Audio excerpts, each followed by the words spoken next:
Olá, minha amiga, olá, meu amigo, como é que vocês estão? Bem-vindos a mais um episódio onde estudamos este livro maravilhoso, Espiritismo na Arte, que é uma coletânea de artigos escritos pelo Leon Denis e também tem muita psicografia, né? Na Revista Espírita no ano de 1922. Hoje nós vamos começar a parte sétima, que vem trazer a segunda parte intitulada Música. Nós estamos falando de música. Falamos na vez passada, no episódio passado, falaremos hoje, falaremos no próximo, tá?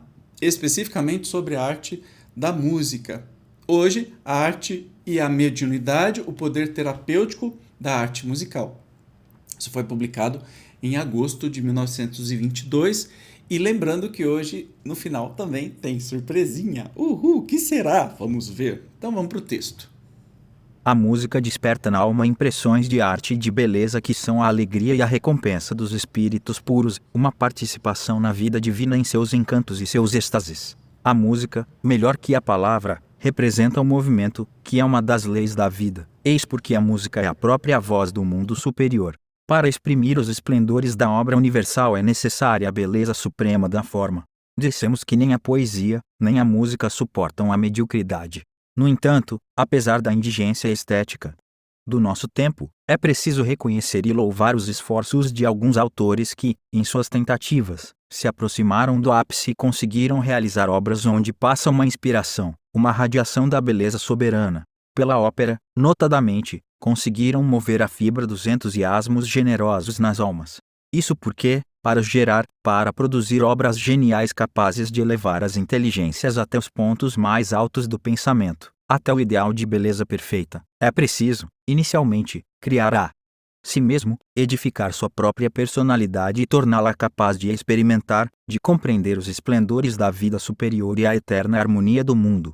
Que forças, que emanações, que consolações, que esperanças podemos passar a outras almas, se em nós mesmos temos apenas obscuridade, dúvida, incerteza e fraqueza? O que se poderia esperar de espíritos céticos, fechados a todas as impressões elevadas, surdos a todas as vozes, a todos os ecos do além? A gente começa a compreender que para a gente ter a inspiração para a arte, especialmente nós estamos falando da arte musical, nós precisamos ter o coração aberto a isso, né? E claro, a nossa vida criada por isso, porque senão nós não vamos ter inspiração. É como acontece para médiums, né? Dependendo da vida e do caráter moral que tem aquele médium, ele vai receber comunicações mais ou menos elevadas. Então, o que a gente começa a entender é exatamente sobre isso. A miséria estética da nossa época explica-se pela impotência da alma contemporânea em conceber uma fé esclarecida, uma concepção maior e mais elevada da beleza universal. Por consequência, deve-se apreciar as exceções que se produzem e o entusiasmo de raros autores que se esforçam para conduzir a opinião em direção às regiões do ideal. Porém, à medida que o novo ideal desperta e os focos do espiritualismo se acendem sobre todos os pontos da Terra, veremos eclodir e desenvolver-se nas almas reflexo mais poderoso dos esplendores da vida invisível, tal como a revelam os ensinamentos dos nossos amigos do além. Isso será o sinal de uma floração de obras, o ponto de partida de uma era artística que suplantará em grandeza e em riqueza a obra dos séculos que a precederam. Sem dúvida, o espetáculo do mundo terrestre e da vida humana, com seus contrastes marcantes, nos oferece uma variedade suficiente de quadros, de imagens, de cenas, amores e ódios, paixões e dores para inspirar obras fortes, como as que o passado nos legou. Porém, que serão esses temas, por mais ricos que sejam, comparados ao imenso panorama que a revelação espírita e suas descrições da vida dos espaços desenrola aos nossos olhos, em que se transformam as peripécias de uma existência humana ao lado dos amplos horizontes do destino da alma em sua ascensão através do ciclo dos tempos e dos mundos. E as alegrias, as provações, as quedas, os reerguimentos, a descida no abismo e o bater de asas na luz, os holocaustos, que são uma reparação, um resgate, as missões redentoras, a participação crescente na obra divina. Quem contará as poderosas harmonias do universo, harpa gigantesca vibrando sob o pensamento de Deus, o canto dos mundos, o ritmo eterno que embala a gênese dos astros e das humanidades? ou a lenta elaboração, a dolorosa gestação da consciência por meio de estágios inferiores, a trabalhosa construção de uma individualidade, de um ser moral. Quem narrará a conquista da vida sempre mais ampla, mais plena, mais serena, mais iluminada pelos raios de luz do alto? A caminhada de cume em cume, buscando obter a felicidade, o poder e o puro amor? Esses importantes temas estão ao alcance de todos. Em todo poeta, artista, escritor, existem insuspeitáveis germes de mediunidade que apenas pedem para eclodir. Por eles o obreiro do pensamento entra em relação com a fonte inesgotável e recebe sua parte de revelação. Essa revelação de estética apropriada à sua natureza, ao seu gênero de talento, ele tem por missão exprimi-la sob formas que farão penetrar na alma das multidões uma vibração das forças divinas, uma radiação do foco eterno.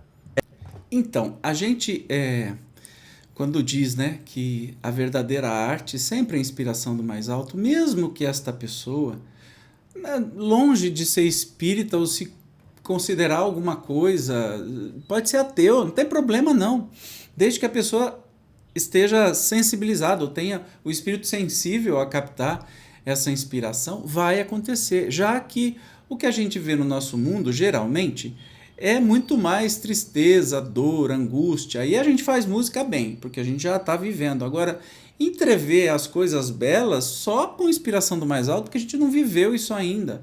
Ou se viveu, traz de vidas passadas, mas se for por uma missão, estamos aqui de volta. Se não, não vivemos, não tivemos experiências em mundos superiores ao nosso, né? Então, por isso que essa inspiração é que traz, como no exemplo da canção passada que eu cantei no episódio passado, né? I Dreamed a Dream, eu sonhei um sonho, onde relata a vida desastrosa, muito difícil de uma mulher, né? Numa época muito pobre e miserável, que a mulher era tratada como lixo, né? E que era tratada como lixo no emprego, perdeu o emprego, teve que se prostituir para conseguir alguma coisa na vida, e mesmo assim, depois de lá, perdeu a filha, ficou doente, acabou morrendo, né? E tudo isso escrito pelo nosso querido Vitor Hugo e traduzido em música.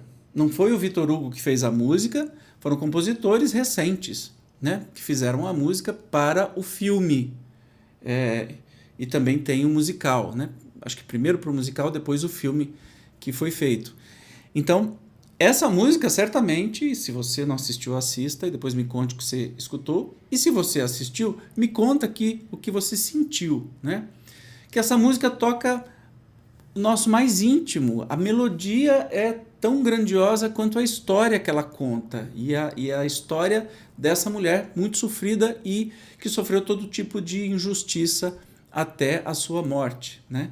Vitor Hugo era muito espiritualizado. Numa obra que não é espírita, ele colocou toda a força, né, da luta social, das injustiças, do bem coletivo, né, no personagem principal, o Jean Valjean, e realmente é uma obra-prima assim, que traz, e essas inspirações vêm do mais alto. Certamente Vitor Hugo estava lá mexendo os seus pauzinhos para que essa música fosse composta. Eu não tenho dúvida alguma. Mas vamos continuar aqui o nosso estudo de hoje.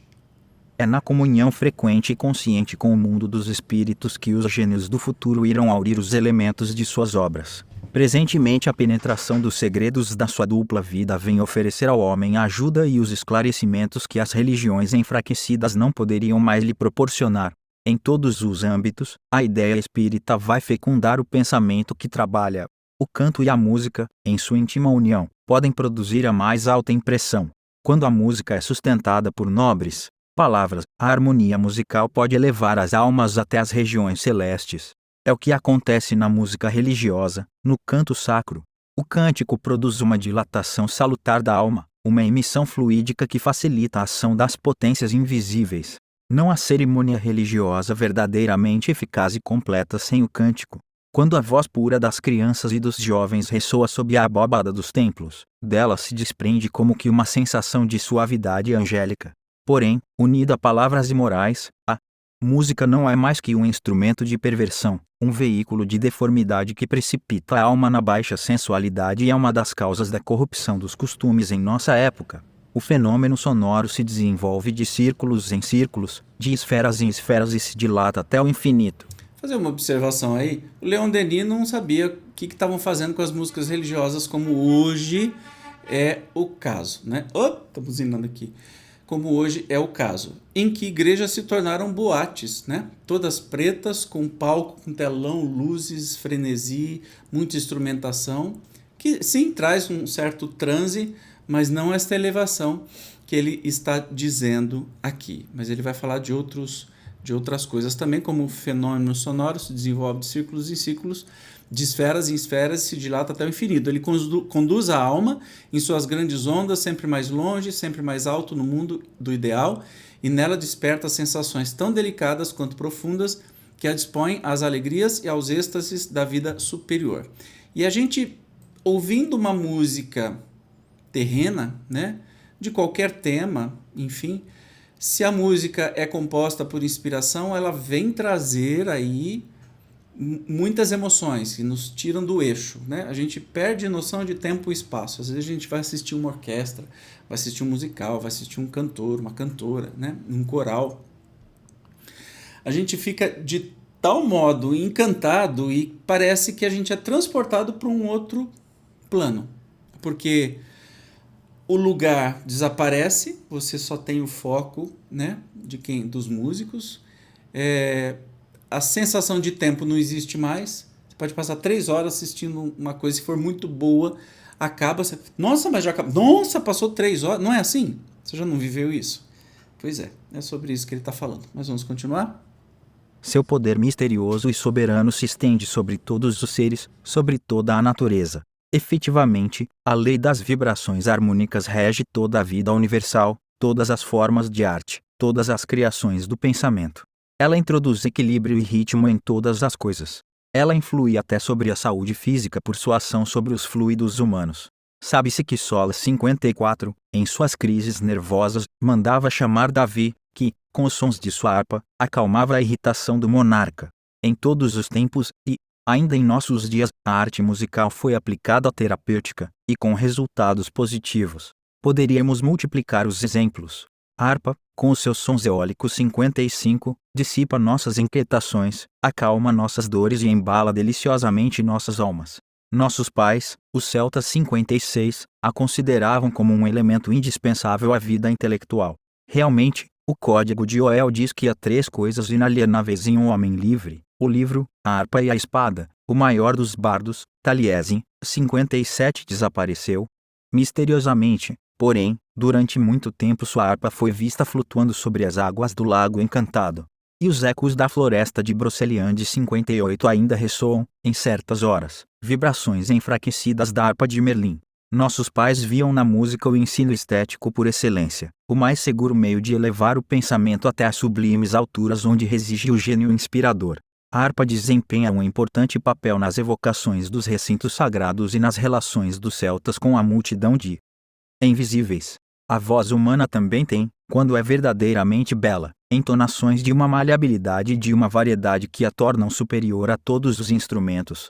Melhor ainda do que eles, a voz pode exprimir todos os estados da alma, todas as sensações da alegria e da dor, desde o apelo de amor até as inflexões mais trágicas do desespero. Deixa eu mostrar para vocês uma curiosidade, né? No livro, como eu disse, tem, olha aqui, ó, a harpa. Dá para ver, aí ele vai perder a luz. A harpa eólica, o celta, né? Estamos falando de harpa, daquilo que a gente conhece. Você provavelmente conhece o som da harpa, tá? E aí vem dizer sobre que os instrumentos, especificamente a harpa, mas assim, todos os instrumentos trazem diferentes emoções, mas a voz humana é o instrumento mais perfeito que existe, mais maleável e que carrega mais as nossas emoções do que todos eles. É isso porque a introdução dos coros na música orquestral e na sinfonia enriqueceu a arte de um elemento de encanto e de beleza, né? Óbvio, quando a gente escuta música instrumental é tudo muito belo, tudo muito lindo, muito gostoso, mas quando tem um canto em cima, aí a coisa fica mais especial ainda, né? Vamos ver, grandes compositores e a faculdade mediúnica, a obra de Beethoven, de Berlioz e de Wagner. Quase todos os célebres compositores possuem faculdades mediúnicas que lhes possibilitam receber as inspirações do além, que lhes permitem traduzir, sob a forma do seu próprio talento, as grandiosas concepções da eterna harmonia. Entre esses compositores, os mais notáveis nos parecem ser Beethoven, Berlioz e Wagner 59. Beethoven deve ser considerado como o verdadeiro criador da sinfonia, e sua frase melódica, por sua amplitude e sua beleza, representa a ação musical completa. Sob esse ponto de vista, seu espírito domina e dominará por muito tempo ainda a música moderna. Afirma-se que, recentemente, ele ditou a certo médium um hino espírita, destinado às sessões de evocação, e que em breve será publicado. Berlioz também foi um sinfonista de grande envergadura. Entre os compositores franceses, não há outro que seja mais difícil para se imitar devido ao seu vigoroso talento e à sua prodigiosa virtuosidade. Nessa música ardente, apaixonada, pitoresca, a intenção e a execução se combinam. Ela possui o relevo e a força da região alpestre 60, onde o autor nasceu. Ela exprime alternadamente o esplendor dos cumes e o horror dos abismos. Nela se encontra a voz das torrentes, os murmúrios da floresta, todas as harmonias da montanha na sua unidade e sua variedade surpreendentes. Nunca esquecerei a profunda impressão que me produziu a primeira audição de A Danação de Fausto. Eu tinha quase 20 anos e isso foi para mim, graças à sinfonia, a revelação de um mundo desconhecido, surpreendente. Em riquezas e maravilhas, Berlioz foi demasiado genial para ser bem compreendido por seus contemporâneos. Como quase todos os inovadores, só após a sua morte é que o público começou a apreciar o seu talento lírico. Muito legal isso, né? Tá falando de 3 grandes, né? E para mim o preferido é Beethoven, sempre, mas Wagner vem em segundo. E são aqueles, por exemplo, Beethoven, não sei se você sabe da história, tem um filme que retrata bem bonito a vida dele, chama Minha Amada Imortal. Assista, bota aí no seu... Procure na internet, deve ter até de graça no YouTube, porque é bem antigo, mas é espetacular. E vem trazer aí quando ele começou a ficar surdo, né? E depois que ele ficou completamente surdo, ele compôs as mais belas sinfonias, especialmente a 9ª Sinfonia, que é a única coral, que a 4ª parte é uma sinfonia coral, que é das coisas mais lindas e extraordinárias. Eu tive o privilégio de assistir ao vivo, recomendo que você faça caso tenha condição. É de uma grandiosidade e de uma complexidade, porque exige um coro de pelo menos 200 pessoas para ter um impacto, e uma grande orquestra. É tudo muito grande, né? Beethoven é um negócio assim que você pensa muito alto, né? Tudo muito imenso, não dá para fazer Beethoven de qualquer jeito. E como é que ele ia fazer isso, além da sua competência? Ele tinha a inspiração do mais alto, ele era a pura inspiração, né? E não é por causa disso que teve uma vida angelical não, foi uma vida muito dura, muito contraditória, muito cheia de problemas, como todos nós temos, né? Mas deixou sua marca como um dos maiores compositores de música erudita que nós temos até hoje. Mas continuando. Quanto a Richard Wagner, sua obra colossal é totalmente impregnada de uma espiritualidade densa e difícil de suportar, que beira com o materialismo, como todo o gênio alemão. Porém, às vezes, dessa massa um pouco confusa, muitas vezes até vulgar e banal, brotam notas 61 musicais que atingem os mais altos cumes. Wagner retira muito de seus predecessores, mas torna-se o que deles retira, e o reveste de uma vida original e pessoal. Infelizmente, nele a essência permanece inferior à forma e sob esse aspecto faltam à sua obra equilíbrio e precisão.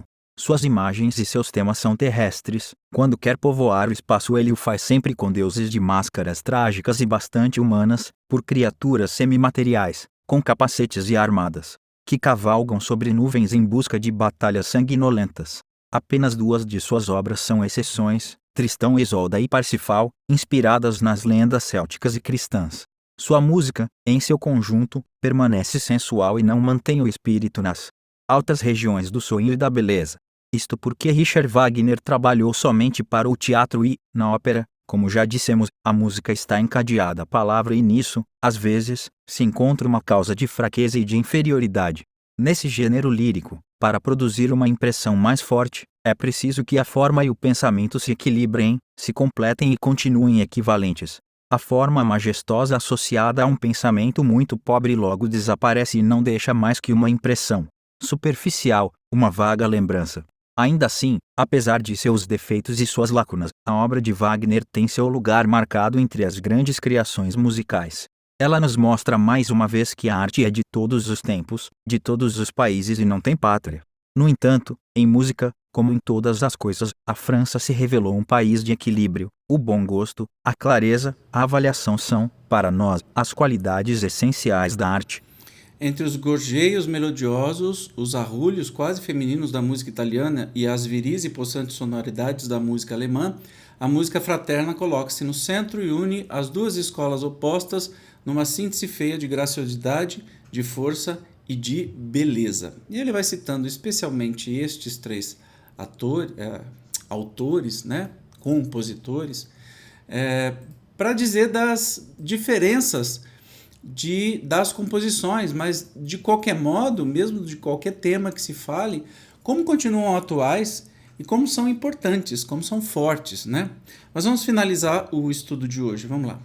As obras de Beethoven, Berlioz e Wagner parecem resumir a mais alta inspiração musical do nosso tempo. O futuro, porém, verá surgir outros homens, mais conscientes do mundo invisível que nos cerca, melhor dotados das faculdades mestras que permitem entrar em comunicação com esse mundo. Eles dotarão a humanidade de tesouros de arte e de poesia, dos quais não poderíamos mensurar desde agora a riqueza, a extensão, e que se tornaram para ela uma fonte inesgotável de alegria, de verdade, de beleza.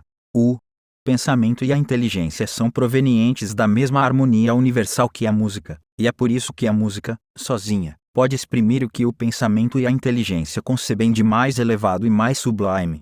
Porque a vibração sonora, em si mesma, é apenas uma manifestação da vida universal. Eis porque a música desperta um eco nos recônditos da alma e nela reanima como que uma vaga lembrança dos céus profundos onde ela nasceu, onde ela viveu, onde ela reviverá. Eu não teria mais absolutamente nada para falar depois de um texto desse, né? De uma explicação do que se trata a música, do que é a música. Muito bem, como você deve ter percebido, que eu já estou de fone, significa que lá vem música. Dessa vez, como nós falamos de música erudita, eu escolhi trazer mais um compositor francês, né? Não que anterior fosse de compositor francês, mas era sobre um livro de um autor francês, o Victor Hugo. Agora, do compositor Georges Bizet, que fez do seu mais estrondoso sucesso a ópera Carmen, de 1875. E este trecho chama-se Habanera, que traz uma cigana que enfeitiça todos os homens por meio dos seus encantos, mas é tratada na sociedade com muita misoginia, né? Como uma mulher de menor valor, etc. e tal. E na ópera traz ela como a estrela, né? Então isso dá um choque muito grande e toda a arte que nos transforma está cumprindo seu papel. A arte que é só para passar tempo, essa não serve para muita coisa, mas a que nos transforma é a verdadeira arte. Então vamos lá para a Habanera. Todas as vozes de coral que você vai ouvir são minhas também. Caso queiram, procure no canal do YouTube Evandro Oliva, Habanera, e vocês vão achar o vídeo com 5 Evandros cantando. Vamos lá então, com vocês, Habanera de Georges Bizet.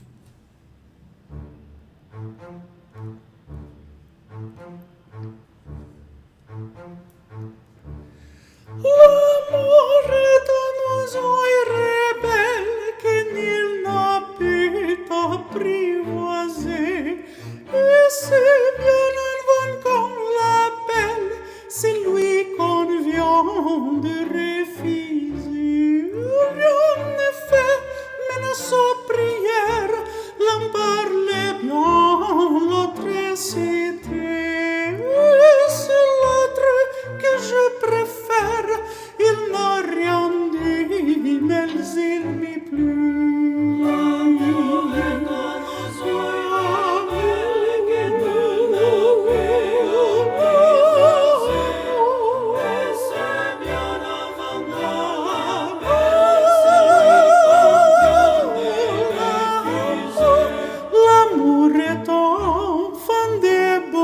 poème. Il n'a jamais, jamais connu de loi. C'est inouï, mais pas je t'aimais. Si je t'aimais, prends garde à toi. Si tu n'aimais pas, si tu n'aimais pas, je t'aime. Mais si je t'aime, si je t'aime, prends garde à toi.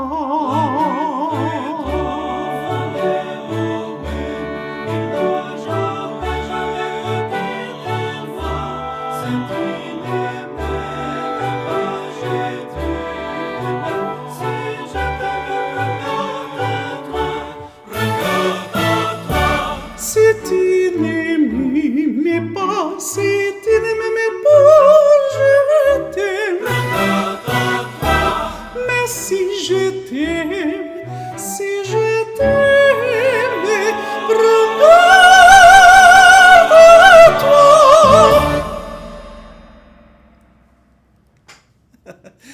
Desculpe pelo grito final, é que eu não tenho jeito assim, pode ser que ficou rachadinho aí, mas tudo bem.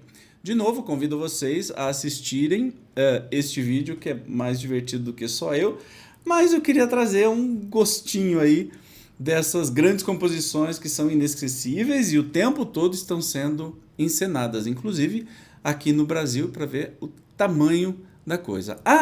E desde a apresentação passada, eu cantei na voz contratenor, tá?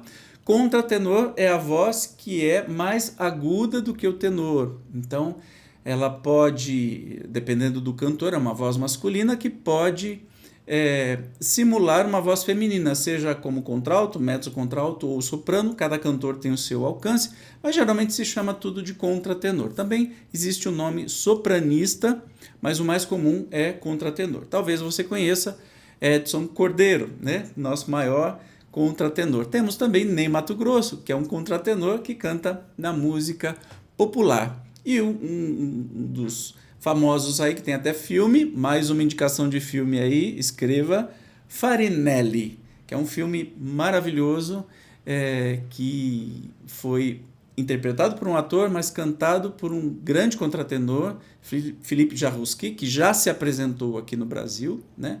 Então, temos muita coisa linda aí na arte musical para conhecermos. Tá bom? Então, encerramos hoje o nosso episódio e tem mais. No próximo, tem mais assunto aí, música, que é a terceira parte da música. E vamos começar a conhecer a primeira lição de Massenet. Combinado? E eu vou trazer mais uma surpresinha para vocês. Obrigado pela sua presença. Eu te encontro no próximo episódio. Tchau!